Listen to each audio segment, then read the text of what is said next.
Le Mali, pays riche en ressources naturelles et particulièrement en or, fait face à une crise récurrente liée à l'exploitation minière artisanale, communément appelée orpaillage.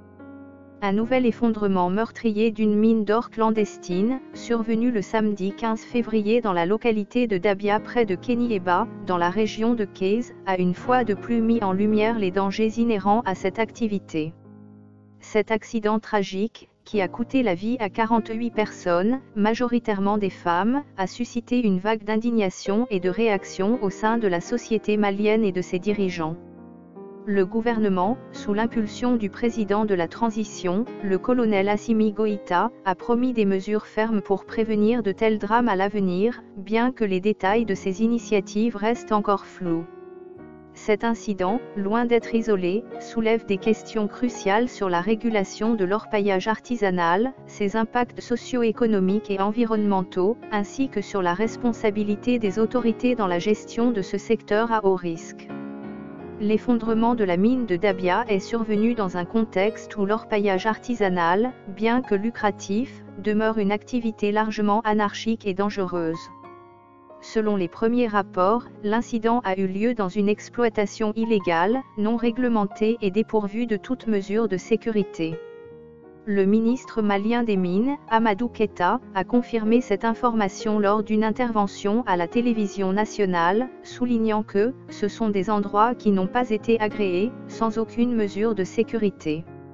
Cette déclaration met en exergue un problème structurel au Mali, la prolifération des sites miniers clandestins, qui échappent à tout contrôle étatique et exposent les travailleurs à des risques mortels.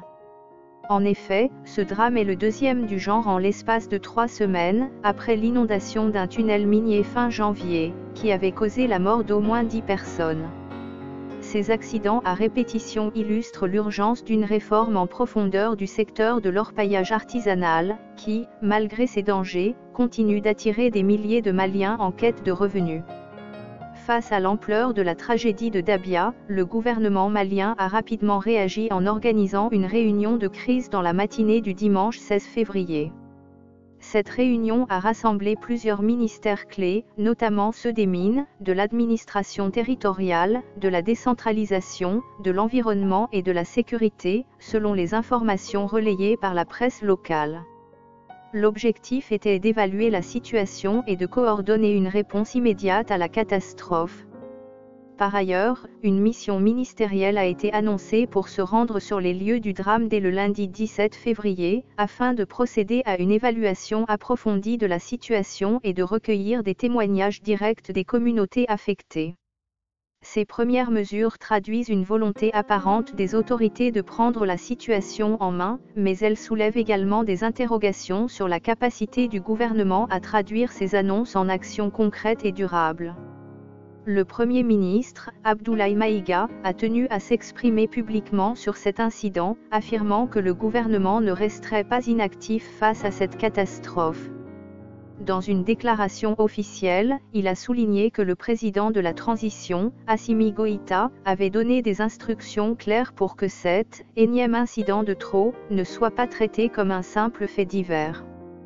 Par conséquent, le gouvernement agira, sans état d'âme, dans l'exécution de cette instruction, a-t-il ajouté. Cette rhétorique ferme vise à rassurer l'opinion publique et à démontrer une détermination politique à enrayer la série noire d'accidents dans les mines artisanales. Cependant, en l'absence de détails concrets sur les mesures envisagées, cette déclaration soulève davantage de questions qu'elle n'apporte de réponse. Quelles seront les actions spécifiques mises en œuvre pour réguler l'orpaillage artisanal ? Comment le gouvernement compte-t-il concilier les impératifs de sécurité avec les réalités socio-économiques qui poussent des milliers de personnes à s'engager dans cette activité ? Ces questions restent pour l'heure sans réponse, alimentant un certain scepticisme au sein de la population et des observateurs. L'orpaillage artisanal, bien qu'illégal dans de nombreux cas, constitue une source de revenus essentielle pour une large frange de la population malienne, en particulier dans les zones rurales où les opportunités économiques sont limitées. Selon les estimations, des dizaines de milliers de personnes, y compris des femmes et des enfants, travaillent dans ce secteur informel, souvent dans des conditions précaires. L'attrait de l'or, dont le Mali est l'un des principaux producteurs en Afrique, est renforcé par la hausse des cours mondiaux du métal précieux, qui incite de nombreux individus à tenter leur chance dans les mines clandestines. Cependant, cette activité lucrative est également extrêmement dangereuse, comme en témoignent les accidents récurrents. Les effondrements de galeries, les inondations de tunnels et les intoxications au mercure sont autant de risques auxquels les orpailleurs sont exposés au quotidien. En outre, l'absence de formation, d'équipements de protection et de normes de sécurité aggrave encore la vulnérabilité de ces travailleurs. Au-delà des pertes humaines, l'exploitation anarchique des mines d'or a des conséquences désastreuses sur l'environnement.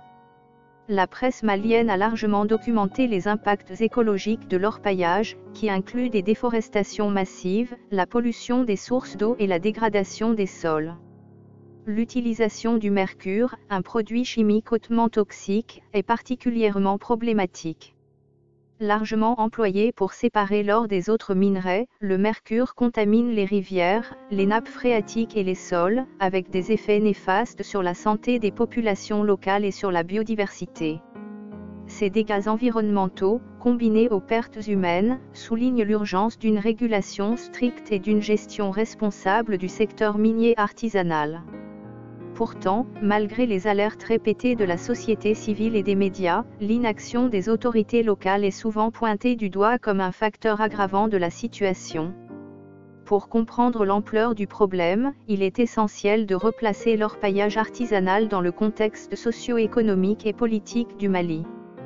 Le pays traverse une période de transition politique depuis le coup d'État d'août 2020, qui a porté au pouvoir une junte militaire dirigée par Assimi Goïta. Dans ce contexte de fragilité institutionnelle, la régulation des activités économiques informelles, telles que l'orpaillage, représente un défi majeur. Les autorités doivent non seulement faire face à des contraintes logistiques et financières, mais aussi à des dynamiques sociales complexes, notamment la dépendance de nombreuses communautés à cette activité pour leur survie. Une répression brutale des sites clandestins, sans offrir d'alternatives viables, risquerait d'aggraver la précarité économique et de provoquer des tensions sociales.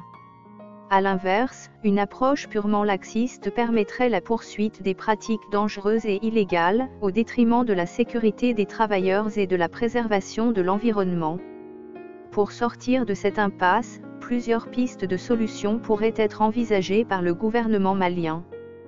Tout d'abord, une régulation stricte du secteur minier artisanal est indispensable. Cela passe par la formalisation des activités d'orpaillage, avec la délivrance de permis d'exploitation, l'application de normes de sécurité rigoureuses et la mise en place de mécanismes de contrôle réguliers. Par ailleurs, des campagnes de sensibilisation et de formation pourraient être organisées pour informer les orpailleurs des risques liés à leur activité et leur fournir les compétences nécessaires pour travailler dans des conditions plus sûres. En parallèle, des investissements dans des secteurs alternatifs, tels que l'agriculture ou les petites entreprises, pourraient offrir des opportunités économiques viables aux communautés dépendantes de l'orpaillage. Enfin, une stratégie nationale de lutte contre la pollution liée à l'extraction de l'or, notamment par l'interdiction progressive du mercure, est cruciale pour limiter les impacts environnementaux. En conclusion, l'effondrement meurtrier de la mine de Dabia met en lumière les défis multidimensionnels auxquels le Mali est confronté dans la gestion de l'orpaillage artisanal. Si les déclarations du gouvernement traduisent une volonté de changement, leur mise en œuvre effective reste un enjeu majeur. La tragédie de Dabia ne doit pas être traitée comme un simple fait divers, mais comme un appel urgent à une réforme en profondeur du secteur minier artisanal. Cela nécessite une approche globale, qui combine régulation, sensibilisation, alternatives économiques et protection de l'environnement, tout en tenant compte des réalités sociales et économiques du pays. Seule une action concertée et déterminée permettra de prévenir de nouveaux drames et de garantir un avenir plus sûr et durable pour les communautés maliennes.